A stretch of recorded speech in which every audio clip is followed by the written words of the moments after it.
#why we stand longer in front of some paintings. Have you ever walked into a gallery and suddenly stopped in front of one painting? You don't know exactly why. There may be hundreds of paintings around you. Some are larger. Some are more famous. Some are technically more impressive. And yet, one particular painting makes you stop. You look at it for a few seconds, then a few more. And before you realize it, you've been standing there for several minutes. What happened? Why did that painting get your attention? The answer may have less to do with the painting itself than you might think. When we enter a gallery, we don't look at everything equally. We scan. We move. We glance at colors, faces, shapes, light, and movement. Our eyes are constantly deciding what deserves more attention. And sometimes a painting wins that competition. It might be because of color, a dramatic red, a deep blue, a bright area surrounded by darkness. Our eyes are naturally drawn to contrast. But color is only part of the story. Sometimes it is the human face. If a painting contains a face, our attention often goes there almost immediately. We look at the eyes. We try to understand the expression. Is the person sad, angry, calm, afraid, thinking? Or perhaps the expression is impossible to read. And that uncertainty can keep us looking. We want an answer, but the painting doesn't give us one. So we keep searching. This is one of the great powers of art. A painting can create a question without giving us the answer. And the longer we look, the more we begin to invent our own story. Maybe that woman is waiting for someone. Maybe that man has just received terrible news. Maybe the figure is remembering something. Maybe nothing is happening at all. The artist has created a moment, and our mind completes it. But there is another reason we stop in front of certain paintings. Sometimes the painting reminds us of ourselves. Not necessarily literally.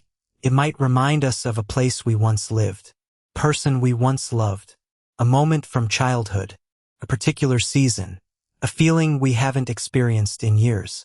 We may not even consciously recognize the connection. We simply feel something. And when a painting produces a personal response, we often stay longer. This is why two people can stand in front of exactly the same painting and have completely different experiences. One person sees a beautiful landscape. Another sees loneliness. One person sees an old woman. Another sees their mother. One person sees a simple room. Another sees the place where they grew up. The painting hasn't changed. The viewer has. And that is something galleries sometimes forget. Art doesn't exist only on the wall. It also exists in the mind of the person looking at it. There is another interesting phenomenon.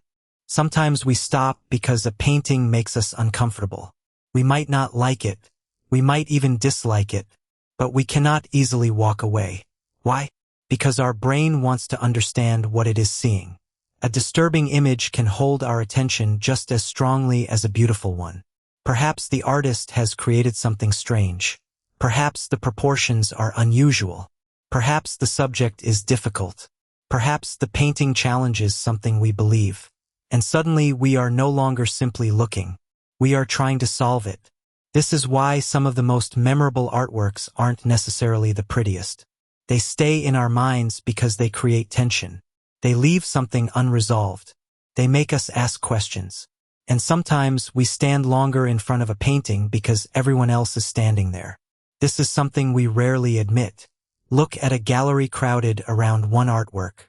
You may find yourself walking toward it. You assume there must be something important there.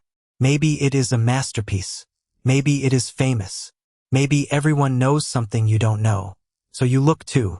And suddenly, other people's attention has become part of your experience of the artwork. This tells us something important about how we experience art. We are influenced by context, the size of the painting, the position on the wall, the lighting, the frame, the title, the artist's reputation, the museum label, even the behavior of other visitors. Imagine seeing a painting in a crowded museum with a large crowd standing around it. Now imagine seeing the same painting alone in a quiet room. Would you experience it differently? Probably. The gallery environment tells us, in subtle ways, what deserves our attention. But there is something else that determines how long we look. Time. When we are rushing through a museum, we don't really see very much. We see objects. We recognize paintings. We read a few labels. We take photographs. And we move on. But when we slow down, something changes. Details begin to appear. Brushstrokes become visible. Small expressions become meaningful. The relationship between colors becomes clearer. And sometimes the painting that seemed ordinary at first begins to reveal itself. This is why looking at art is different from simply seeing art. Seeing takes seconds.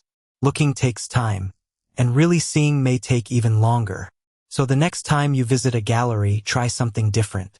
Don't ask yourself which painting is the most famous. Don't ask which painting is the most expensive.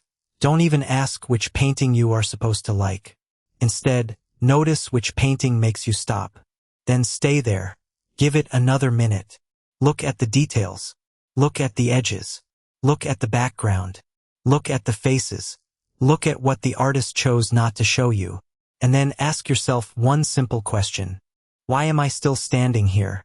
The answer might tell you something about the artist. But it might also tell you something about yourself. Because sometimes, the painting we cannot walk away from is the painting that has found something inside us that we didn't know was there. This is the gallery experience.